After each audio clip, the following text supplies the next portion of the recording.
Hello दोस्तों, आप अपने सामने देख रहे हैं फूलों के चित्र, जिनमें फूल के पौधे पत्थरों के बीच से चट्टानों का सीना चीरते हुए अपने अस्तित्व को ही नहीं बचाते, बल्कि पुष्प खिलाकर अपने अपने आप को सुसज्जित एवं आकर्षक भी बनाए हुए हैं। यही जीवन संघर्ष है। इस प्रकार प्रत्येक प्राणी, जीव तथा निर्जीवों को अपने अस्तित्व को बचाते हुए अपने आप को विकसित करना होता है, संघर्षों का सामना करते हुए आगे बढ़ना होता है। ऐसी ही कुछ समस्याओं और संघर्षों का सामना करना पड़ा है हमारी हिंदी भाषा को। इस वीडियो के अंतर्गत हिंदी भाषा के उद्भव एवं विकास का अध्ययन करेंगे। मैं रविकांत प्रजापति आपका हार्दिक स्वागत करता हूं। तो आइए पहले जानते हैं इस वीडियो के महत्वपूर्ण बिंदु। सबसे पहला बिंदु है हिंदी भाषा का परिचय। हम इस वीडियो के अंतर्गत हिंदी भाषा के परिचय का अध्ययन करेंगे। उसके बाद हिंदी भाषा का उद्भव कैसे हुआ है, अपभ्रंश भाषा क्या है और हिंदी भाषा का इससे क्या संबंध है, इसको जान पाएंगे। उसके बाद हिंदी भाषा का विकास किस किस तरह हुआ, यह कितने कालों में विभाजित हुई, उन सब के नाम, उन सब में जो भी कुछ महत्वपूर्ण तथ्य हैं, वह सब इस वीडियो के अंतर्गत लिए गए हैं। तो आपसे अपेक्षा है आप इस वीडियो को बिना स्किप किए हुए देखेंगे, क्योंकि प्रतियोगिता की दृष्टि से कौन सा तथ्य महत्वपूर्ण साबित हो सकता है, यह तभी जाना जा सकता है जब हम वीडियो को पूरी तरह से देखेंगे। तो आइए आरंभ करते हैं। जिसका पहला पॉइंट है हिंदी भाषा का परिचय। जब हम हिंदी भाषा का व्यवहार करते हैं, तब हमारे सामने तीन अर्थ आते हैं। पहला, एक ऐसी भाषा जिसका उत्तर भारत के लोग सामान्य बोलचाल में इसका प्रयोग करते हैं, तथा दूसरी मानक हिंदी जो साहित्य व संस्कृति का प्रतीक है, और तीसरी बात जो भारत की राजभाषा है और जिसका प्रयोग सरकारी कामकाज के लिए किया जाता है। तो हम देख रहे हैं यहाँ पर तीन तरह की हिंदी हमारे सामने आई है, जिसमें पहली एक ऐसी भाषा है जिसमें उत्तर भारत के लोग जो बोलचाल में लाते हैं, दूसरी होती है मानक हिंदी जिसका प्रयोग साहित्य और संस्कृति में किया जाता है, और तीसरी है राजभाषा जिसका प्रयोग सरकारी कामकाज के लिए जाता है। तो हम किस हिंदी की बात कर रहे हैं? तो मैं आपको बता दूं, ये सिर्फ हिंदी भाषा मतलब पूर्णता सभी की बात हो रही है। हिंदी भाषा के विकास क्रम को 1000 ईस्वी से माना गया है, अर्थात हम जानते हैं कि वर्तमान में 2023 ईस्वी चल रहा है। तो तात्पर्य यह हुआ कि हिंदी भाषा का इतिहास 1022 वर्ष पुराना है। हिमालय से विंध्याचल तक व राजस्थान से लेकर बंगाल तक इसका क्षेत्र माना जा सकता है। 18 बोलियों के समुदाय को लेकर इस भाषा का गठन हुआ। यहाँ पर 18 बोलियां हैं, परंतु वर्तमान में 16 बोलियां हैं। कैसे, ये वीडियो में आगे आपको पता चलेगा। भाषा के इस रूप का विस्तार कैसे है, आप ये जान लीजिएगा। पूर्व के प्रदेश बंगाल उड़िया तक है, जहां की हिंदी ब्रजबुली है। पश्चिम के प्रदेश गुजराती, राजस्थान एवं दक्षिण पश्चिमी भाषा मराठी तक इसका प्रसार। उत्तरी क्षेत्र में हिमाचल प्रदेश व जम्मू तक, तथा दक्षिणी के प्रदेश में हैदराबाद, दक्कनी हिंदी तक इसका प्रसार है। मतलब हैदराबाद में जो हिंदी बोली जाती है उसको दक्कनी हिंदी के नाम से जाना जाता है। आगे, हिंदी भाषा का उद्भव कैसे हुआ, बहुत ही महत्वपूर्ण बिंदु है। इसको आप बहुत ही ध्यान से देखेंगे और समझेंगे, और जो भी आपको इंपोर्टेंट लगे उसे नोट कर लेंगे। सर्वप्रथम माना जाता है कि सभी भाषाओं की जननी है कौन? संस्कृत, जो लगभग कह सकते हैं तो 2500 ईसा पूर्व से 500 ईसा पूर्व तक जिस भाषा का प्रयोग हुआ वह थी संस्कृत। सबसे पहले हम देखते हैं कि संस्कृत को दो भागों में बांटा जाता है। पहली वैदिक संस्कृत, जिस संस्कृत में वेद, उपनिषद, अरण्यक, ब्राह्मण और दर्शन आदि की रचना हुई, उस संस्कृत को वैदिक संस्कृत कहा जाता है।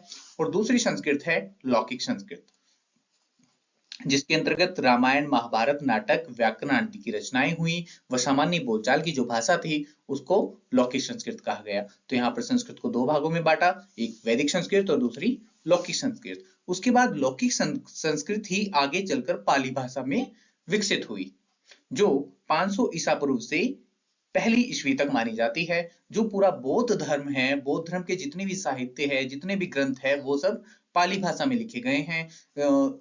बौद्ध धर्म के त्रिपिटक जो कहे जाते हैं, विनय पिटक, सुत्त पिटक, अभिधम पिटक और जितनी भी जातक कथाएं थी वो सभी पाली भाषा में लिखी गई और लिपि वहां पर ब्राह्मी या ख्रोष्टी चल रही थी। इसके बाद पाली भाषा प्राकृत भाषा में विकसित हुई जो पहली ईस्वी से लेकर 500 ईस्वी तक मानी जाती है, जिसमें जैन साहित्य, संपूर्ण जैन साहित्य आपको प्राकृत भाषा में ही मिलेगा। उसके बाद प्राकृत भाषा आगे जाकर अपभ्रंश भाषा के रूप में विकसित हुई जो 500 ईस्वी से 1000 ईस्वी तक मानी जाती है। यही मैं आपको बता दूं कि लगभग 800 ईस्वी से 1000 ईस्वी तक की भाषा को कुछ विद्वानों ने पुरानी हिंदी या फिर अव्वट भाषा भी कहा है। तो आप समझ चुके होंगे कि 800 ईस्वी से लेकर 1000 ईस्वी तक की भाषा जब अपभ्रंश टूट रही थी हिंदी की ओर, तब उसको पुरानी हिंदी चंद्रधर्मा सर गुलेरी ने कहा और उसी को अव्वट भाषा भी कहा गया है। अपभ्रंश ही वह भाषा है जिससे हिंदी का विकास हुआ। इस चीज को हम आगे समझेंगे कि अपभ्रंश भाषा क्या है और किस तरह से ये टूटी है। अपभ्रंश भाषा को हम देख सकते हैं कि अपभ्रंश भाषा सर्वप्रथम शोरसेनी अपभ्रंश में टूटी, जिसके 4 भाषाएं निर्मित होती हैं। शोरसेनी अपभ्रंश से 4 भाषाएं बनती हैं, पश्चिमी हिंदी, राजस्थानी, गुजराती और पहाड़ी। उसके बाद जो दूसरा रूप टूटता है वह है पैसाची। पैसाची में 2 भाषाएं होती हैं, पहली पंजाबी और दूसरी लहंदा। उसके बाद जो तृतीय रूप बनता है वह ब्राचड़। ब्राचड़ में मात्र एक भाषा होती है जिसको कहते हैं सिंधी। और तीसरी है महाराष्ट्री, में भी एक ही भाषा होती है। महाराष्ट्र में महाराष्ट्र की भाषा जिसकी लिपि देवनागरी ही है। उसके बाद अपभ्रंश का 5वां रूप टूटता है जो है मागधी के रूप में। मागधी के अंतर्गत 4 भाषाएं आती हैं, बिहारी, बांग्ला, उड़िया और असमिया। ये पूर्व भारत के पूर्व क्षेत्र के जो राज्य हैं उनकी भाषा मागधी। और उसके बाद एक है अर्धमागधी जिसमें एक भाषा टूटती है और वो है पूर्वी हिंदी। तो यहाँ पर हमने जाना कि अपभ्रंश 6 भागों में टूटा। पहला शोरसेनी अपभ्रंश, दूसरा पेशाची अपभ्रंश, तीसरा ब्राचड़ अपभ्रंश, चौथा महाराष्ट्री, 5वां मागधी और छठा अर्धमागधी। बहुत ही इंपॉर्टेंट है। इंपॉर्टेंट इसलिए क्योंकि पूछा जाता है पश्चिमी हिंदी किस अपभ्रंश से आई है, पश्चिमी हिंदी का विकास किस अपभ्रंश से हुआ है, शोरसेनी अपभ्रंश से हुआ है। पूछ सकते हैं कि मराठी किससे आई है, महाराष्ट्र से आई है।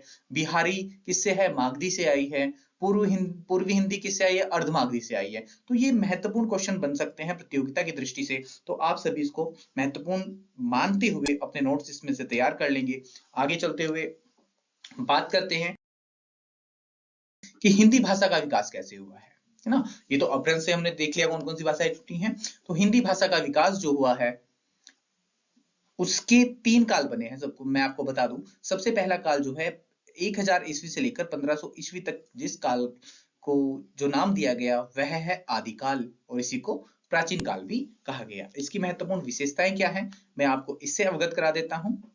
सबसे पहली है अपभ्रंश में नपुंसक लिंग की स्थिति अस्पष्ट थी, किंतु आदिकालीन हिंदी में 2 लिंग पुल्लिंग और स्त्रीलिंग रह गए। तो आप यहाँ पे देख सकते हैं कि संस्कृत में भी हम 3 लिंग सुनते हैं, स्त्रीलिंग, पुल्लिंग और नपुंसक लिंग।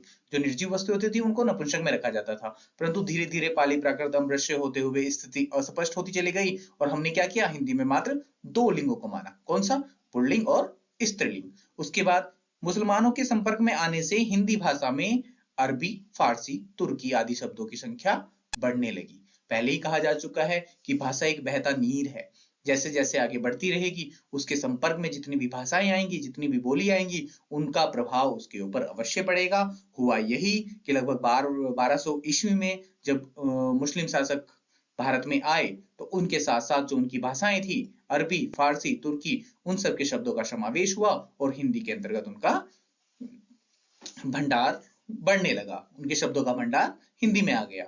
हिंदी के प्रारंभिक काल में डिंगल, पिंगल, ब्रज, अवधी, मैथिली आदि भाषाओं में साहित्य लिखा जाने लगा था। हमें पता है कि डिंगल, पिंगल, ब्रज भाषा, अवधी भाषा, मैथिली आदि भाषाओं में पहले से ही हमारा जो साहित्य लिखा जा रहा था। इस युग में गोरखनाथ, चंद्रप्रदायी, विद्यापति, कबीर आदि साहित्यकारों ने रचनाएं रची हैं। ये वो महत्वपूर्ण साहित्यकार हैं जो हम कह सकते हैं कि किस शताब्दी में आए थे, हमारे आदिकाल में। किसके आदिकाल में? भाषा के प्रारंभिक काल या प्राचीन काल को आदिकाल कहा जाता है। उसके बाद जो दूसरा रूप बनता है वह है मध्यकालीन हिंदी। मध्यकालीन हिंदी 1500-1800 ईस्वी तक की हिंदी को मध्यकालीन हिंदी कहा जाता था।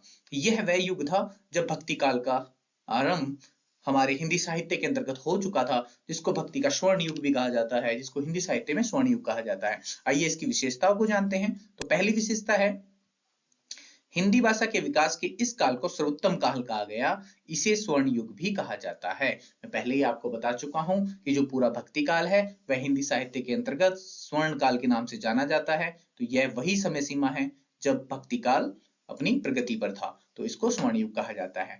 दूसरी विशेषता है, यूरोप वासियों के संपर्क में आने से अंग्रेजी, पुर्तगाली, स्पेनी, फ्रांसीसी भाषाओं के शब्दों से हिंदी प्रभावित हुई। बहता नीर है भैया भाषा। इससे पहले प्राचीन काल में हमने पढ़ा कि जब मुस्लिम शासक भारत में आए तो अरबी, फारसी और तुर्की भाषाओं के शब्दों का समावेश हिंदी के अंतर्गत हो गया, और उसके बाद जब अंग्रेजी, पुर्तगाली, स्पेनी, फ्रांसीसी ये सब लोग हमारे भाषा में आए, जब यूरोपवासी जो थे हमारे देश में आए, तो उनके साथ साथ इन सब भाषाओं का भी समावेश हिंदी के अंतर्गत हो गया। और आज हिंदी के अंतर्गत सिर्फ हिंदी ही नहीं, अरबी, फारसी, तुर्की, अंग्रेजी, स्पेनी, फ्रांसीसी अनेक भाषाओं के शब्दों का समावेश है। और हिंदी का भंडार बहुत ही बड़ा है, बहुत ही महत्वपूर्ण है, बड़ा है, और सभी का समावेश हिंदी के अंतर्गत होता जा रहा है। तीसरी महत्वपूर्ण भाषा, ब्रिज और अवधि इस काल की समृद्ध भाषा बनी। पूरा भक्ति काल जो है, जो भक्ति काल में जितना भी साहित्य लिखा गया, उन सब का महत्वपूर्ण भाषा सिर्फ ब्रिज और अवधि रही। तुलसी का दोनों ही भाषाओं पर समान अधिकार था। सूरदास जी ने ब्रिज भाषा में कार्य किया, पूरा साहित्य ब्रिज भाषा में पाया जाता है, तो पूरा भक्ति काल स्वर्ण युग कहा जाता है। आइए आगे तृतीय देखते हैं। जो हिंदी भाषा के विकास का तृतीय काल कहा जाता है वह है आधुनिक काल, जो 1800 ईस्वी से लेकर अब तक के जिस काल की समयावधि दी गई है वह अभी तक चला आ रहा है। की महत्वपूर्ण विशेषताएं हैं। प्रथम है, हिंदी भाषा के इतिहास में इस काल का जन्म संघर्ष एवं क्रांति में हुआ। अब संघर्ष और क्रांति में क्यों हुआ? क्योंकि हम सभी जानते हैं कि 18वीं शताब्दी के इंग्लैंड वालों ने हम पर शासन करना आरंभ कर दिया, तो हमने अपनी स्वतंत्रता के लिए संघर्ष करना शुरू कर दिया, क्रांति का युग शुरू हो गया। दूसरी, ब्रिज और अवधि का स्थान धीरे धीरे खड़ी बोली ले रही थी। अभी अभी हमने बात की कि मध्यकालीन की जो भाषा थी वो ब्रिज और अवधि थी, परंतु ब्रिज भाषा और अवधि भाषा का स्थान अब धीरे धीरे खड़ी बोली ले रही थी। किसमें? आधुनिक हिंदी के अंतर्गत। तो 1800 ईस्वी में अंग्रेजों ने कलकत्ता में फोर्ट विलियम कॉलेज की स्थापना करके हिंदी के विकास का आरंभ किया। महत्वपूर्ण क्वेश्चन है, कलकत्ता में फोर्ट विलियम कॉलेज की स्थापना किस वर्ष हुई? 1800 ईस्वी में हुई, और इसी में हिंदी का विकास आरंभ हो गया।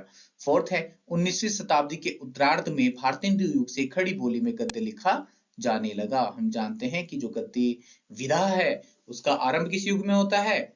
भारतेंदु युग में होता है, जो 19वीं शताब्दी के उत्तरार्ध में शुरू हो चुका था। और जो पांचवी महत्वपूर्ण विशेषता वह यह है कि द्विवेदी युग से खड़ी बोली के साहित्य में स्वर्ण युग का आगमन हो गया था, क्योंकि अब सभी साहित्य, चाहे वह काव्य हो और चाहे गद्य की कितनी भी विधाएं हो, वो सारी की सारी किसमें लिखी जाने लगी थी? खड़ी बोली में। अब ब्रिज और अवधि मात्र नाम मात्र के लिए रह गई थी, और अन्य बोलियों में जो काव्य लिखा जा रहा था वह सिर्फ नाम मात्र के लिए था। अब खड़ी बोली सबका स्थान लेती जा रही थी। तो ये वो पूरी महत्वपूर्ण तथ्य आप लोगों ने जाने कि जो हिंदी भाषा थी उसका विभाजन 3 रूप में होता है। सबसे पहले आदिकाल या प्राचीन काल कहते हैं, द्वितीय काल को मध्यकालीन, और तृतीय आधुनिक कालीन। इनके जो वर्ष हैं या इनमें महत्वपूर्ण जो जो परिवर्तन हुए, जो जो संघर्ष हुए, वो सब आपके सामने प्रस्तुत किए गए हैं। आगामी वीडियो में आप जानेंगे कि हिंदी की, मैंने आरंभ में बोला था कि बोलियां 18 न रहकर 16 रह गई हैं, और वो दो कौन सी बोलियां हैं जिनको हिंदी भाषा के अंतर्गत से हटा दिया गया है। तो जो नेक्स्ट मेरी वीडियो आने वाली है, हिंदी भाषा की उपभाषाएं और बोलियां, वो बहुत ही महत्वपूर्ण रहेगा, क्योंकि सभी बोलियां महत्वपूर्ण होती हैं। कौन सी उपभाषाओं के अंतर्गत उन्हें रखा गया है और उनमें क्या क्या अंतर है, क्या क्या समानताएं हैं, ये सभी अगली वीडियो में आप तक पहुंचाया जाएगा, आपको बताया जाएगा। तो इसी के साथ आप सभी को मैं बहुत बहुत धन्यवाद देना चाहूंगा कि आप लोगों ने बहुत ही ध्यान से इस वीडियो को देखा, और आपसे अपेक्षा करूंगा कि यदि इस आप मुझे कोई सुझाव देना चाहते हैं तो कमेंट बॉक्स में जरूर लिखिएगा, जिससे कि मैं आगामी वीडियो में वो सब परिवर्तन कर सकूं या फिर आपके सुझाव के अनुरूप वीडियो बना सकूं। तो वीडियो को आप, यदि आपको पसंद आई हो तो इसको, मेरे चैनल को जरूर सब्सक्राइब कीजिएगा, और जो आवश्यकता है जिन लोगों को इस तरह की वीडियो की, भाषाओं से संबंधित ज्ञान अर्जन करने की, तो उन तक मेरी वीडियो को जरूर पहुंचाइएगा। अभी आरंभ है, अभी बहुत सारी चीजें बाकी हैं। अब इसके बाद, बोलियों के बाद पूरा व्याकरण टॉपिक वाइज और पूरे तथ्यों वाइज आप तक सामने प्रस्तुत रखा जाएगा। तो आपको वीडियो को देखने के बाद एक बार पुनः मैं आप सभी का धन्यवाद करता हूँ। नमस्कार।